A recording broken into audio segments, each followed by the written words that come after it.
Hey everyone, with the price of silver right around its all-time nominal highs of $50, there's lots of discussion on whether or not to buy, sell, trade, or hold on to your silver. I decided to check in with the YouTube gurus on just what they had to say, but before you do that, I wanted to tell you my predictions. And the one thing I do know is that just in the past month or two when I've been tracking this, an average single-family home priced in silver ounces was just around 5,000. And now it's all the way down to 3,600. Personally, I think that's going to get around at least 1,000 ounces of silver will be able to buy an average single family home in the US. Either homes will continue to decline gradually or just stand still or even rise, but silver is going to rise faster, and ultimately you'll be able to purchase a home with around 1,000 ounces of silver. And that is ultimately what made me leave this comment on RawdogsTruth's page. Basically saying that the peak purchasing power of gold and silver is still going to rise. Ultimately, you'll be able to buy more with your gold and silver in the future than you can now. And just one thing about all these videos I'm going to show you, it really points out that each of these individuals have their own plans and their own, not agendas, but their own things they're trying to teach or talk about. RawdogsTruth, he has his own plan, and it's very specific about buying a farm and doing something that maybe 95% of the people on these channels won't plan on doing. So when you're watching him, you need to understand that he's been in this longer, sort of like Stella Concepts, and where he's made his gains and he has an exit plan. Whereas I have an exit plan to just gradually get out as these ratios become closer, as you'll see maybe when the gold to Dow ratios around 3-to-1, or I can buy a house with 1,000 ounces of silver. So that's just some things I want to think about when I'm selling. So I'm definitely not selling yet. I picked up a few ounces of silver just the other day. I already have a small position in gold, so it's not something I'm too worried about adding to right now. But basically, you need to just decide what's best for you. Come up with your own plan, your own exit strategy. Decide what's going on in your own finances, and then just take everyone's advice and learn from it, and just hopefully you make some good decisions and have a little luck. I'm going to sell my silver when the Dow to gold ratio get close to 2-to-1 or 1-to-1, and I don't care where silver's at that time. I'm going to wait till that happens. It's going to happen.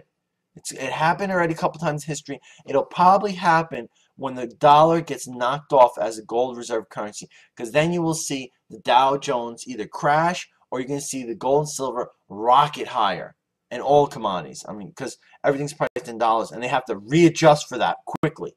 This is the kind of stuff I really like thinking about. I do a lot of digging and a lot of logical thinking on. And I've been thinking a lot about the gold to silver ratio tonight, and how it's never going to get even close to 1 to. I mean, I just watched a video of Vision Victory. It said 1-to-1 because of all the industrial demand and all that stuff might happen long term. I mean, the silver to gold ratio will never, ever, ever get 1-to-1. And I'm going to explain why. First of all, if you could trade your silver in coin for gold right now, who in their right mind wouldn't do it? And what would that do when everybody did do that? It would throw a huge amount of silver on the market and take gold out. So gold would be like skyrocketing, and silver would be going through the floor, because all the silver would be out there and all this gold, there's not enough, there's not enough gold available for everybody to buy, so it's going to skyrocketing. So that would never happen. 1-to-1 will never happen. In history of the world we live in, 1-to-1 gold to silver ratio will never, ever, ever happen. Let's look at the history of gold and silver and the ratios. So check it out. So this yellow line here is the silver to gold ratio. And this goes all the way back to 1344. Okay, 1344. I mean, that's a long time. So as you can see, from 1344 all the way up to the 1860s, gold to silver ratio has always been around 15-to-1, right? Now, the gold and silver ratio in the 80s, 60s, and I think 1939, it was up to, let's see here, 100 to 1. And it's been, you know, since 1900, it's been at least 50 to 1. And for the most part, it might have been 60 or 70 to 1. So probably from 1860 on, it's been 50 to 1 or higher. So I don't think we'll ever get to a point where it goes under 15 to 1. Because I think when it gets close to that 15 to 1 or 21 ratio, you're going to see silver come out of the woodworks being sold on the market, creating a silver glut and a huge demand for gold, and there's not a lot of gold out there, and gold will skyrocket. So as the silver to gold ratio gets smaller and smaller and smaller, you're going to see more demand for gold and less for silver. That is a fact. That's going to happen. I mean, just look at this, right? So we right now are about 30, and it hadn't been 30 since the last time it hit that was like during the Hunt brothers. When this chart says 1960s, but it hit that, you know, during the Hunt brothers up here, it got down to 40 to 1. But we're in new territory with this. I think it's what, 32 to 1. Let me see what it is right now. Let me read this. So goes at what? I don't know exactly. I'll say 1560 divided by 48.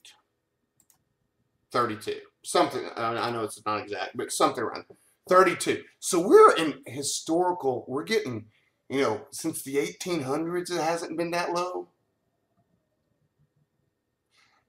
I mean, there's not a far move to go from 32 to 21. I mean, it was 100 to 1 just in 2008, right? What I'm telling you is, as that gap gets smaller and smaller and smaller, and we may already be there. It may not go under 30 to 1. But as that gold to silver ratio goes smaller and smaller and smaller, people are going to be selling their silver onto the market, creating a bigger supply of silver and buying gold, and a smaller supply of gold because, you know, there's going to be demand for it. Now that may make it go, the silver to gold ratio go, you know, higher and higher and higher and higher again. And then it might come back down again. And it might go higher and higher and higher again. But I think what you saw today with gold going up 30 bucks and silver being down, I think you're seeing the beginnings of people having reservations about buying silver over gold. Support here at 40. It really didn't find it. It was supposed to be a little bit of support here. No, it went below it, pretty much found resistance, and then went down faster. Just because an area is supposed to be support or resistance doesn't mean it always will. But I think the secret is, if you're going to be going long in a chart like this and you're seeing it break down, are you going to stay in as it's breaking down here? Because obviously support that was supposed to be didn't happen. Alrighty then. Another thing to say about this is this historic ratio is 16:1. It seems to me that based on the numbers of like inventory, production, and that sort of deal, that it's about a 10 to 1 kind of deal.